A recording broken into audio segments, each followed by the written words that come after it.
Hola, hola, ¿cómo están? Bienvenidos a Tesis. Hola, Richard. ¿Cómo estás, Verónica? ¿Bien? Muy bien. Hoy les cuento, vamos a hablar de rinitis, del tema de la agüita que sale de la ñapa, de la naricita. Vamos a hablar de ese tema. Vamos a hablar de la hipo y hipertiroidismo. Muy bien. Y de las rodillas. La rodilla, a ver todas las afecciones que podemos tener y terminando en una operación. Esperemos que nada. No. Vamos a ver, dale.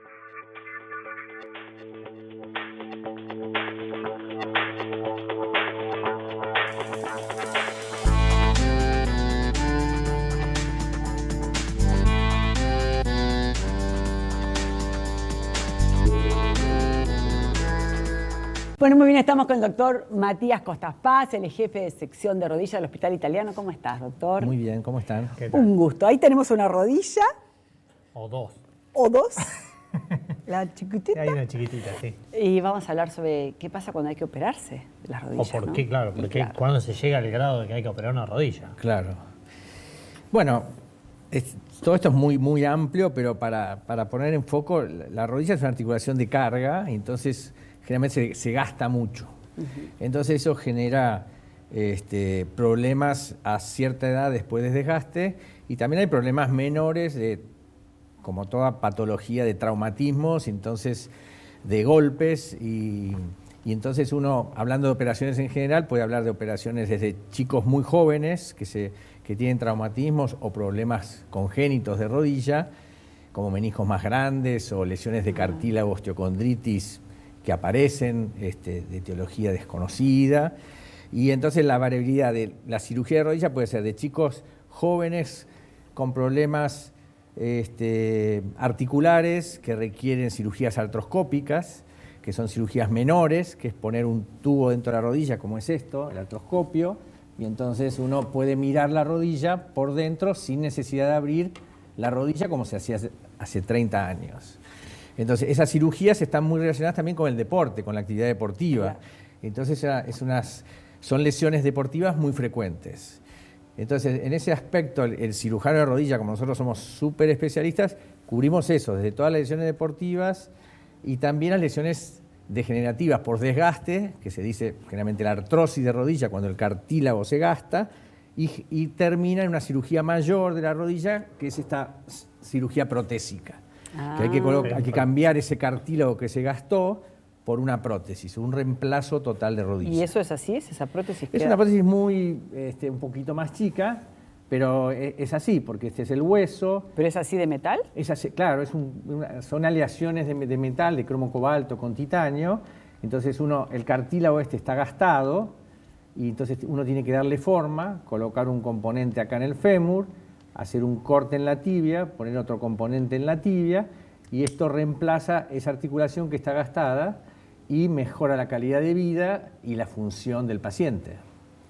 Es decir, es para pacientes en general teóricos 65 años para arriba, que no pueden caminar más de 5 o 10 cuadras, están muy limitados, entonces viene un reemplazo, como forma general. Por supuesto hay un montón de excepciones a eso, pero Claro. es decir que esto es una cirugía de rescate final. Claro, no hay que tratar de no llegar a esa instancia. Exacto. Entonces, nosotros además, relacionados con el deporte, tratamos de hacer una medicina preventiva para que el paciente no llegue a esto. Claro. Por eso digo, si toda la parte muscular está mejor, la articulación de la rodilla también funciona mejor. Claro, exacto. Eso es como nosotros decimos, si vos tenés buena masa muscular, es tener buen motor, no todo repercute sobre el cartílago, la biomecánica es mejor y no se gasta tanto. Claro. Entonces, por eso muchas veces uno les dice a los pacientes, o en general dice, bueno, anda a hacer una rehabilitación para tener mejor masa muscular, porque eso equilibra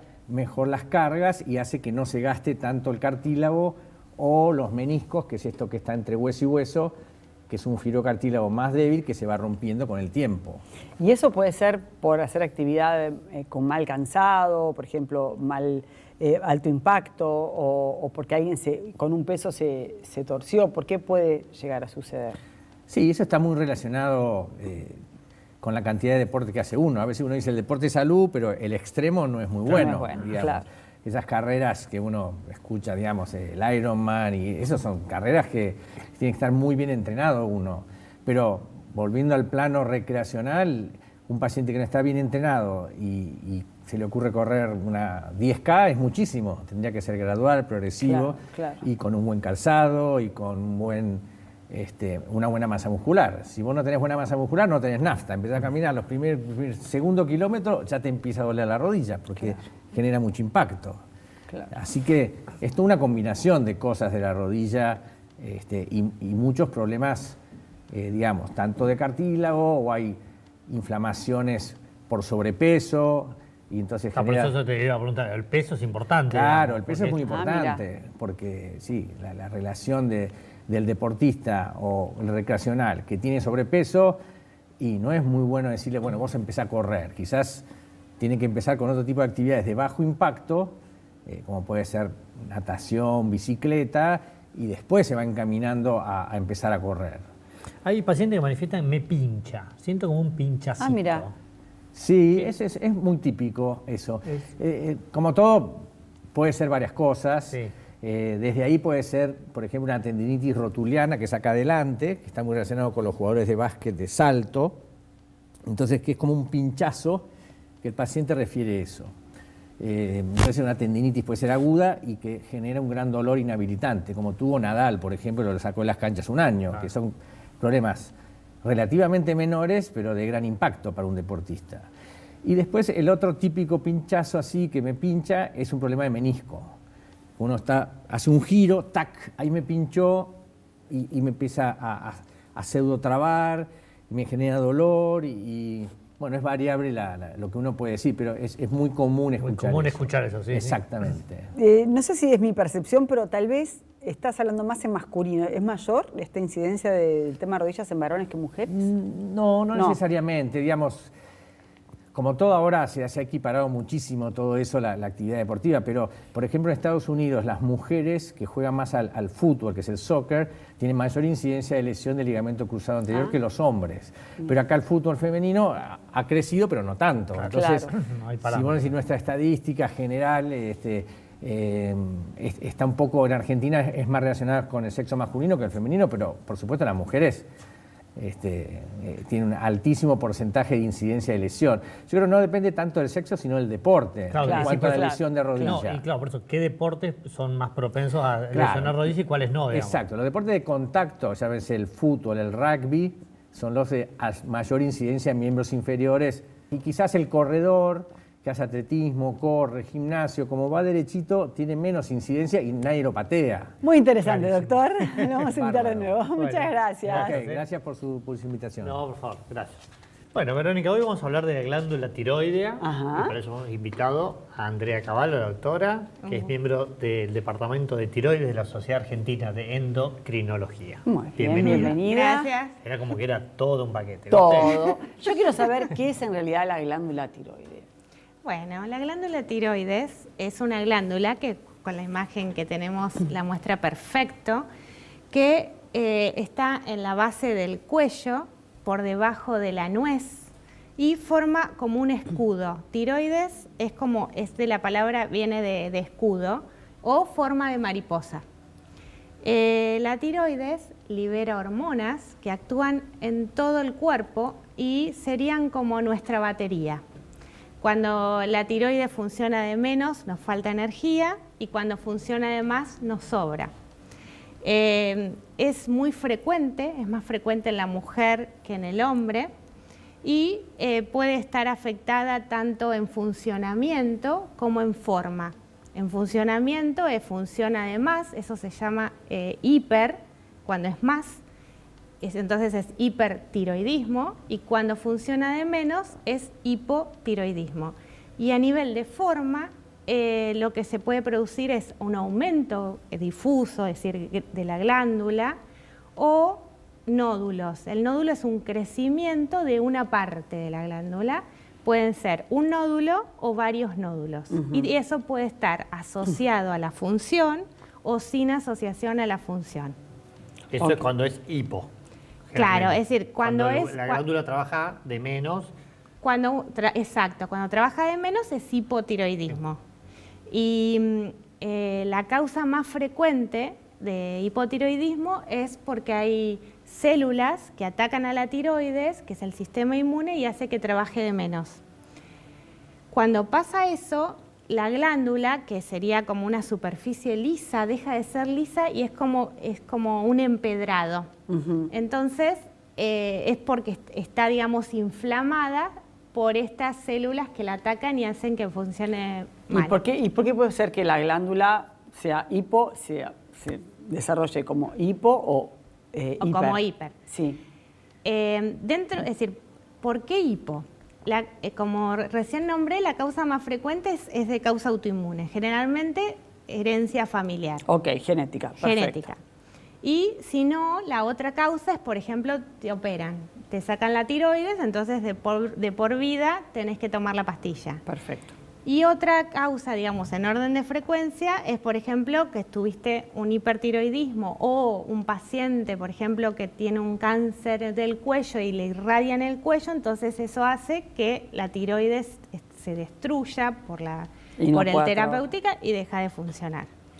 Igual lo que vemos hoy es que de la población femenina de Argentina es un altísimo grado la cantidad de gente que toma medicación, digamos, de reemplazo de Exactamente. hormona. ¿Eso a qué se debe esa gran cantidad?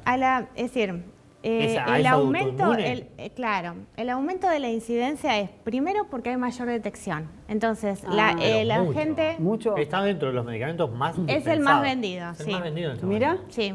¿Y a partir de qué edad?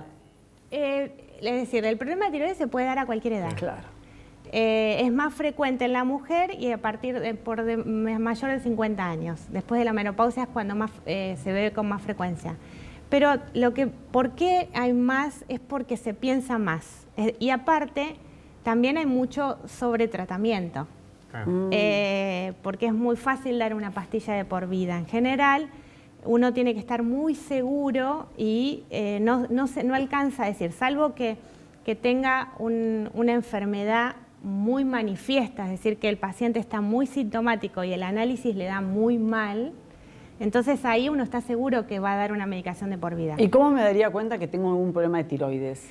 Por ejemplo, los síntomas dependen de la gravedad y depende de cada persona. Los hombres generalmente tienen casos, digamos, un hipotiroidismo más manifiesto porque es como que no le dan importancia y entonces consultan más tarde.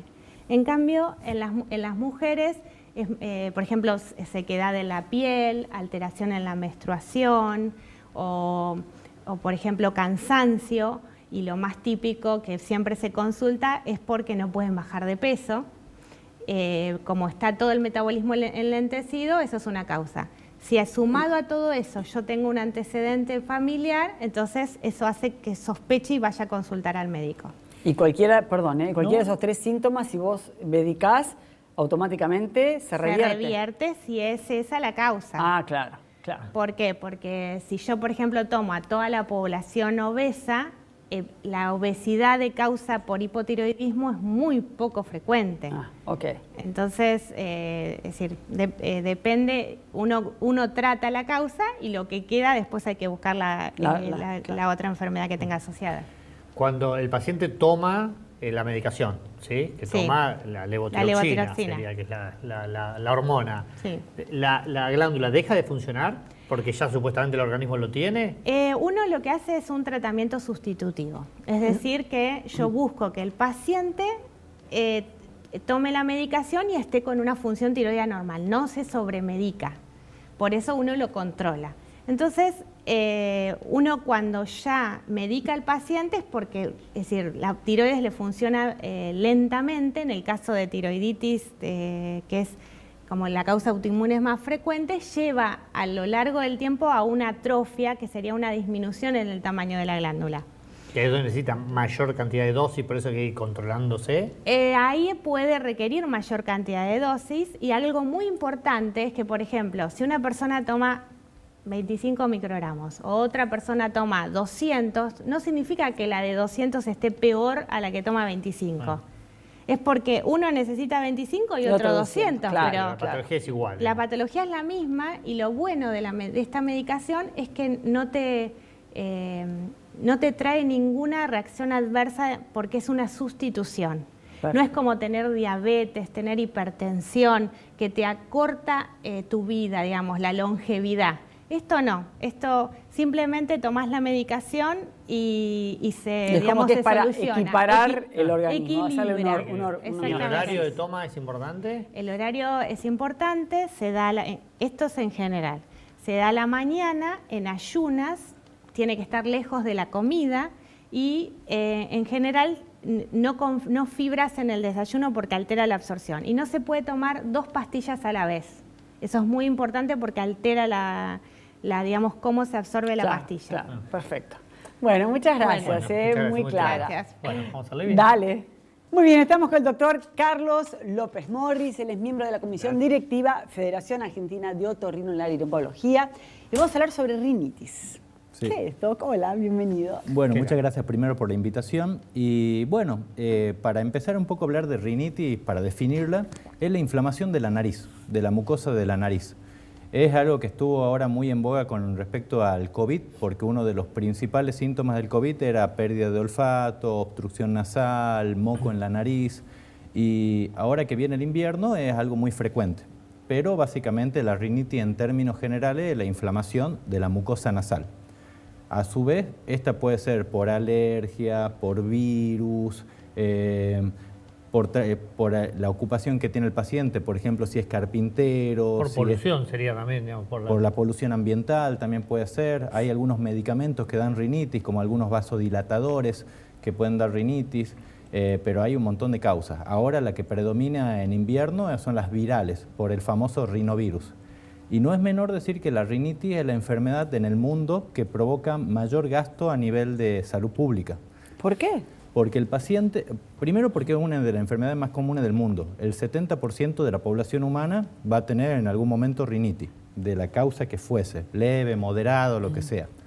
Y es un gasto para el paciente porque tiene que comprar medicamentos, es un gasto para el trabajo porque son empleados que es una de las causas de ausentismo laboral más frecuentes, que el paciente falta porque está congestionado. Entonces eso es un gasto en salud pública muy importante. Es una enfermedad banal que se autolimita, que generalmente... ¿Cuánto tiempo dura? De 3 a 5 días. Ya si dura más de 5 días ya empezamos a pensar más que rinitis en una sinusitis, en algo un poco más complejo, que ya va a necesitar antibiótico, que ya va a necesitar más reposo y probablemente si un paciente que esto lo tiene desde hace mucho tiempo o lo tiene frecuentemente, ahí ya vamos a tener que evaluar nosotros especialistas si necesita un procedimiento quirúrgico o algún tratamiento inmunoalérgico de más largo plazo.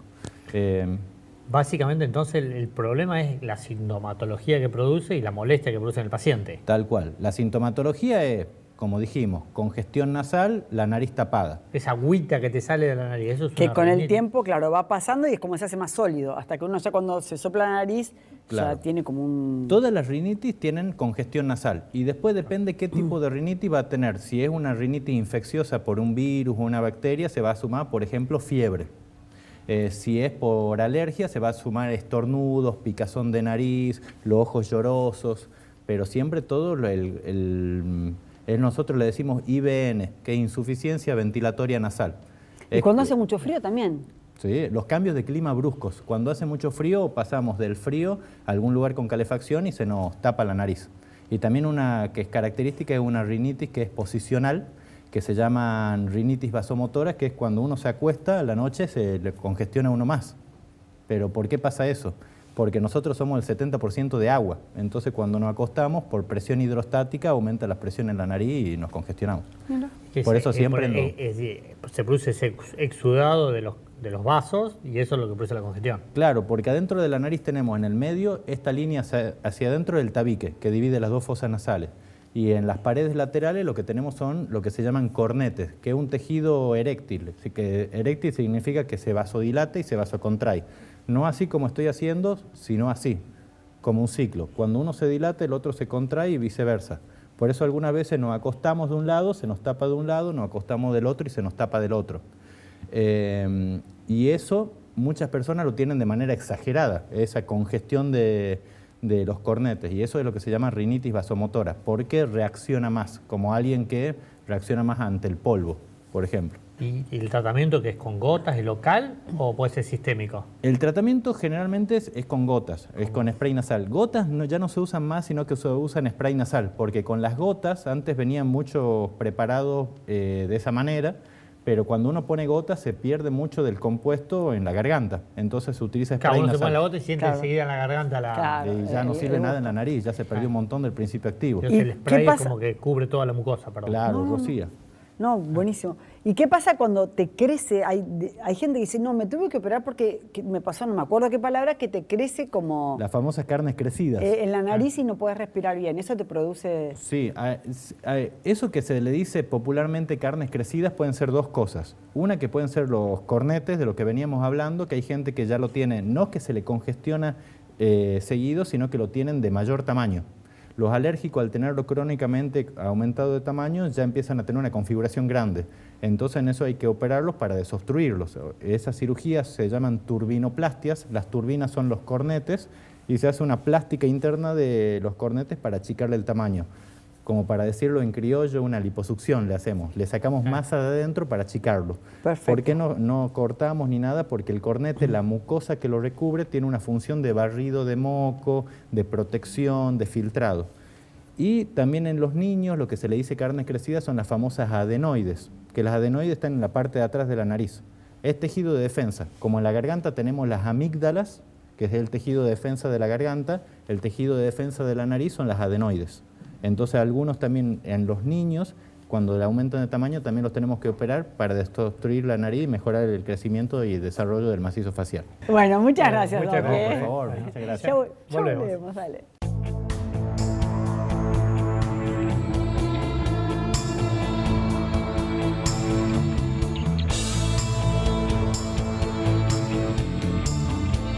Simmons, descansar en primera clase. Bueno, estamos con Marlene Gómez, nutricionista. ¿Cómo estás, Marlene? Hola Ricardo, ¿cómo andás? Bueno, Marlene hoy nos trajo tips para bajar de peso. Así es, hoy nos vamos a focalizar en el descenso de peso. Vamos a dar algunos consejos. Por ejemplo, vamos a arrancar con el tema de los kilos. La balanza. Lo primero que hay que hacer es no focalizar en los kilos. Eso de pesarse todos los días y ver si bajamos o no bajamos, no es conveniente porque nos obsesionamos con el peso y no prestamos atención el motivo en realidad por el que queremos bajar de peso.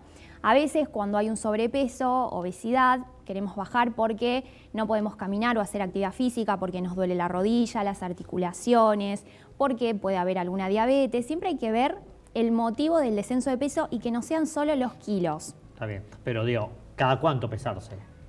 Es conveniente cada 15 días, por ejemplo. Cada 15 días. Sí. No todos los días ni todas las semanas, porque eso obsesiona. Y a veces lo que sucede con el peso es que nosotros estamos igual, quizás, decimos, bueno, pero no bajé ni 100 gramos. Y en realidad quizás aumentaste masa muscular y disminuiste grasa, entonces el peso va a ser el mismo. Por eso siempre es importante controlar la composición corporal, que eso lo hace un nutricionista, pero no focalizarnos siempre en lo que es la balanza, los kilos. Perfecto. Por otro lado, también tenemos la incorporación de frutas y verduras, siempre a toda edad es importante por sus vitaminas, minerales. No importa si son crudas, cocidas, preferentemente crudas en realidad, porque a veces cuando pasa por un medio de cocción se pierden algunos minerales, algunas vitaminas, pero incorporarlas. Variedad de colores, siempre tienen que estar las frutas y verduras.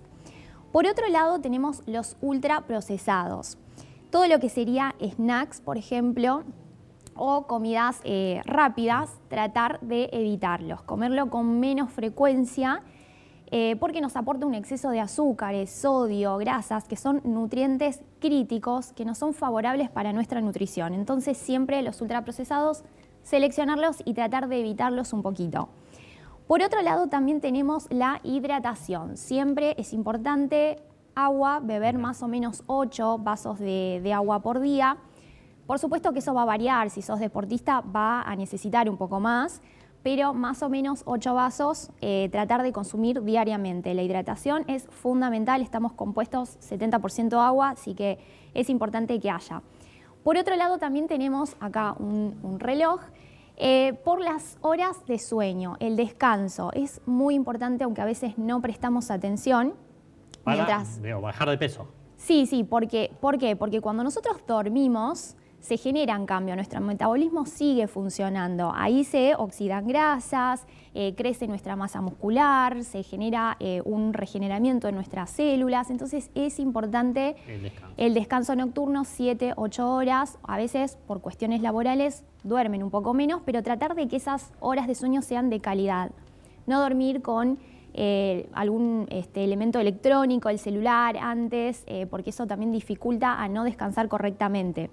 También se producen cambios hormonales durante la noche. Si nosotros dormimos menos horas, tenemos un aumento de una hormona donde nos favorece el apetito. Entonces vamos a tener más hambre y vamos a tender a estar picoteando. Entonces siempre las horas de sueño es importante. Bueno, clarísimo. Muy bien.